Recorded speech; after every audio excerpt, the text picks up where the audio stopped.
হারামকে হারাম, হালালকে হালাল। রমজান মাসের রোজা, দিনে 5 ওয়াক্ত 17 রাকাত ফরজ নামাজ, এই 4টা কাজ যদি মেনে চলি, ইয়া রাসূলুল্লাহ আমি কি জান্নাতে যাব? সাল্লাল্লাহু বলেন কল। রাসূল সাল্লাল্লাহু আলাইহি সাল্লাম বললেন নাম, হ্যাঁ তুমি জান্নাতে যাবে। সুবহানাল্লাহ, পাওয়া গেল শর্টকাট না? ওয়াল্লাহি ইয়া শিবাব। এবার ওই যে ব্যক্তি এসে প্রশ্ন করলো সে কিন্তু থামেনি, দেখবেন সে কি বলল?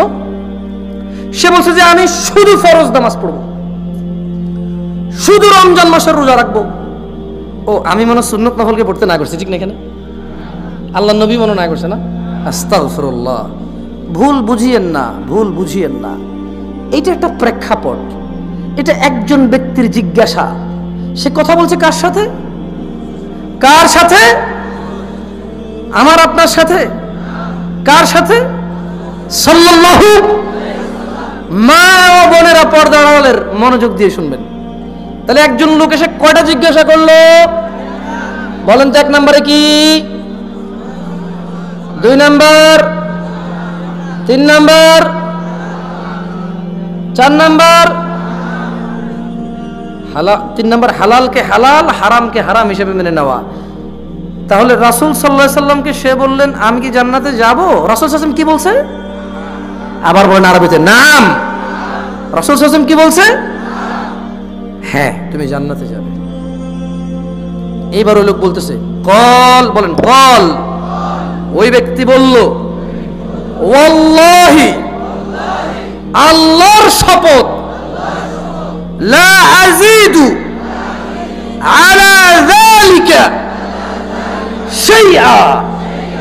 সে বলল আল্লাহর কসম আমি এর চাইতে বেশি বাড়াবাড়ি করব না।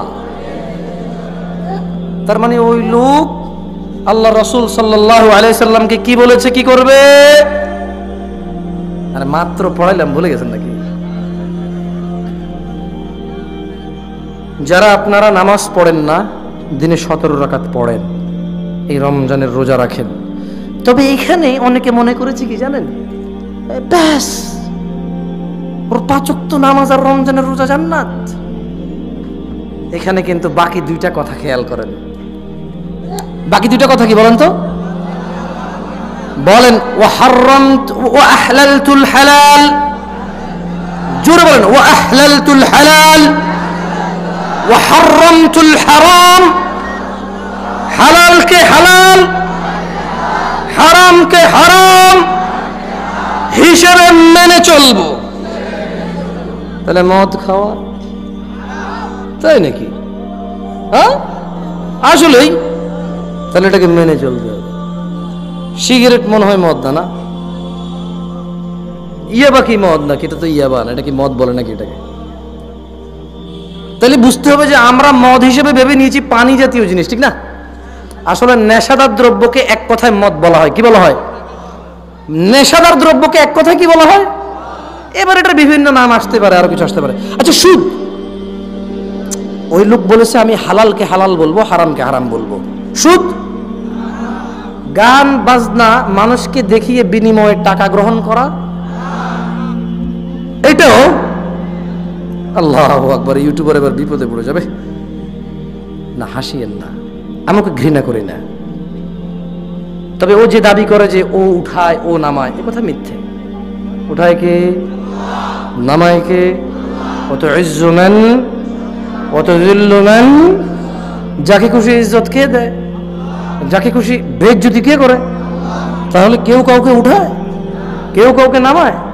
তাহলে কাউকে কি পরোয়া করার দরকার আছে? আমরাও করলাম না ইনশাআল্লাহ। আচ্ছা, তাহলে আমরা তো একটা হাদিস পড়লাম, কি ভালো লেগেছে? বল্লাবাসী কি আরেকটা হাদিস পড়তে চায়? সামনে রমাদান মাস আছে, বলুন ইয়া আল্লাহ, ইয়া আল্লাহ, ইয়া আল্লাহ, আপনি আমাদেরকে রমজানে উপনীত করুন। আল্লাহ আপনি আমাদেরকে রমাদানে পৌঁছে দিন। আরে ভাই হায়াতের দোয়া করছি, খুশি হো ভাই, মানে আল্লাহকে বলছি যে বাঁচাই দে যাতে আপনার আমাকে একটু বেঁচে থাকলে তো সুখ, স্ত্রী, সন্তান, পৃথিবী, একদিন বেঁচে থাকলে আস্তাগফিরুল্লাহ একবার বলা যায়, 5 ওয়াক্ত নামাজ পড়া যায়, কতবার আল্লাহু আকবার, সুবহান রাব্বিয়াল আযীম, সুবহান রাব্বিয়াল আ'লা, সূরাতুল ফাতিহা প্রত্যেক রাকাতে সুবহানাল্লাহ সুবহানাল্লাহ। একদিন বেঁচে থাকার কত বেনিফিট বুঝে গেছে। একটু আগে শেখ মাহমুদ বলেছিল যে শুধু 2 রাকাত সুন্নত নামাজ দুনিয়ার দুনিয়াতে যা আছে এর চেয়ে উত্তম। আচ্ছা ফরজ নামাজের কথা বাদ দিলাম, আমি কি 12 রাকাত সুন্নতের বেনিফিট বলবো? বলবো। যারা সালাত আদায় করেন না তাদেরকে বলি, দেখেন ফরজের আগে 2, যোহরের ফরজের আগে 4, ফরজের পরে 2, টোটাল কত হলো? কত হলো? মাগরিবের ফরজ 3 রাকাতের পরে 2, টোটাল কত হলো? ইশার ফরজ রাকাতের পরে 2, তাহলে 10 আর 2 কত হলো? আল্লাহ নবী সাল্লাল্লাহু আলাইহি ওয়াসাল্লাম বলছে যে ব্যক্তি দিনে 12 রাকাত নামাজ পড়বে আল্লাহ তার জন্য জান্নাতে ঘর বানাবে একটা। বোঝো বল্লাবাসী বেনিফিট কি? তাহলে আর একটা হাদিস পড়বো ইনশাআল্লাহ। এগুলো হচ্ছে রমজান মাসের বেনিফিট। যারা তোমরা আল্লাহ বিমুখী হয়ে থাকো, সন্তুষ্ট হও সেই রবের প্রতি যিনি 12টা মাসকে সমান রেখে একটা মাসকে রমজান মাস হিসেবে তোমাদের জন্য, আমাদের জন্য, আপনাদের জন্য, আমাদের জন্য যিনি এটাকে গ্রহণ করেছে এবং তিনি এটার মর্যাদা বৃদ্ধি করে মূলত মানুষকে আল্লাহর কাছে যাওয়ার সুযোগ করে দিয়েছে। বলুন আলহামদুলিল্লাহ। প্রশংসা ওনার যিনি এটা করেছেন। বলুন আন আন আবি হুরায়রা। এই তোমরা যারা বসে আছো কি এখানে মানে বসার জায়গা নেই এই জন্য? তোমরা যারা দাঁড়িয়ে আছো কি বসার জায়গা নেই এই জন্য নাকি চলে যাবে এই জন্য? বসলে সুন্দর দেখাবে। কেমন? আমি আর 2-1টা হাদিস পড়ে, যদিও তোমাদের মাশাআল্লাহ প্রিন্সিপাল সাহেব কে কত টাকা দান করলো তার লম্বা লিস্ট করে 10 মিনিটের উপর সময় দিল, যা খায়ের, আল্লাহ বরকত দিক সময়ের, আমিন। বলো আন আবি হুরায়রা, আন আবি হুরায়রা রাদিয়াল্লাহু আনহু, আবু হুরায়রা রাদিয়াল্লাহু আনহু থেকে বর্ণিত, তিনি বলেন আন্না রাসূলুল্লাহ সাল্লাল্লাহু আলাইহি ওয়াসাল্লাম قال রাসূল সাল্লাল্লাহু আলাইহি ওয়াসাল্লাম বলেছেন। সবার খিদে লেগে যাচ্ছে না বকবক আমার মতো? আমার হালকা লাগছে তো, তাই আপনাদের অনুভব করতেছি। হালকা লাগছে না? খালি আজকে ঘরে যায় বউরে বলবেন আবার রাধো, এটা পড়ি কেমন? খারাপ লাগলে একটু মানে এমন করি আমি বুঝে যাবো, সমস্যা নাই। তবে 1-2 করলে হবে না, উঠাই দিব বলে। তাহলে হাদিস পড়বো তো ইনশাআল্লাহ। কেমন লাগছে? ভালো লাগছে? বলেন ইয়া আল্লাহ, আজকে যে হাদিস পড়ে শুরু করেছি তাতে তুমি বরকত দিও, তুমি বরকতের মালিক। এই হাদিসের প্রতি আমার অন্তরকে তুমি মনোনিবেশ করে দিও, এর প্রতি আমাকে দুর্বল করে দিও। তুমি ক্ষমতাবান, সব কিছুর উপর ক্ষমতা রাখো, আমাকে তুমি কল্যাণ দিও। বলুন আন্না রাসূলুল্লাহ সাল্লাল্লাহু আলাইহি ওয়াসাল্লাম قال। মাশাআল্লাহ, এখানে মাশাআল্লাহ শিক্ষিত মানুষের হার বেশি। ওয়াল্লাহি সত্যি বলছি মাশাআল্লাহ, আপনারা এত জোরে বলতেছেন, একদম প্রপার সাউন্ড আসে মাশাআল্লাহ মাশাআল্লাহ। আল্লাহ আপনাদের জিহ্বার জড়তাও দেয়নি তেমন, এটা অনেক বড় নিয়ামত, আলহামদুলিল্লাহ। বলুন ইযা জাআ রমাদান, ইযা জাআ রমাদান, ইযা জাআ রমাদান ফুতিহাত, ফুতিহাত। পর্দার আলের মা বোনরাও একটু আস্তে আস্তে বলিয়েন, মুখ নাড়িয়েন, কেমন? আশা করি জিহ্বার জড়তা দূর হবে, যাতে শব্দ তেমন কেউ না শোনে, আপনারা আপনাদের মধ্যেই যাতে এটা শব্দটা থাকে, যাতে স্প্রেড আউট না হয়, সেটাকে লক্ষ্য করে আস্তে আস্তে বলিয়েন। বলুন ফুতিহাত ইযা জাআ রমাদান ফুতিহাত আবওয়াবুল জান্নাহ। বলেন তো এখানে আল্লাহর নবী কি বলেছে? শুনলে আপনি খুশি হয়ে যাবেন, শুনবেন? ইযা জাআ রমাদান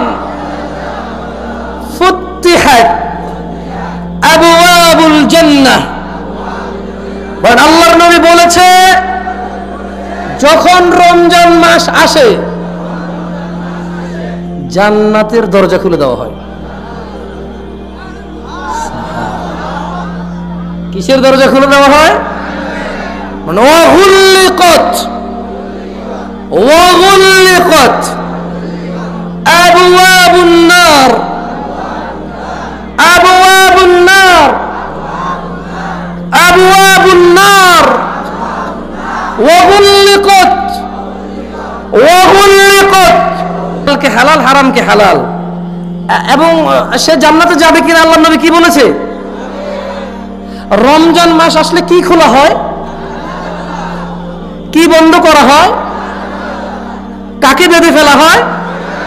বলেন আন আবি হুরায়রা রাদিয়াল্লাহু আনহু ইয়াকুল, আবু হুরায়রা রাদিয়াল্লাহু আনহু থেকে বর্ণিত, তিনি বলেন ক্বালা, রাসূল সাল্লাল্লাহু আলাইহি ওয়াসাল্লাম বলেছেন, ক্বালা রাসূলুল্লাহ সাল্লাল্লাহু আলাইহি ওয়াসাল্লাম, রাসূল সাল্লাল্লাহু আলাইহি ওয়াসাল্লাম বলেছেন, ক্বালা আল্লাহ, ক্বালা আল্লাহ, আল্লাহ বলেন, কুল্লু আমাল, কুল্লু আমাল, কুল্লু আমালি ইবনি,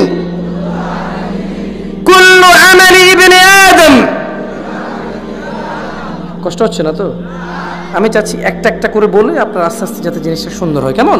কুল্লু, কুল্লু আমাল, কুল্লু আমাল ইবনি, কুল্লু আমাল ইবনি, কুল্লু আমাল ইবনি আদম, কুল্লু আমাল ইবনি আদম লাহু ইল্লা সিয়াম।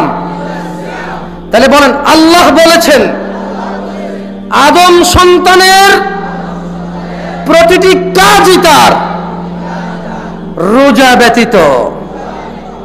ফাইন্নাহু লি, আল্লাহ বলছেন যে কেননা রোজা হচ্ছে আল্লাহর জন্য। রোজা হচ্ছে কার জন্য?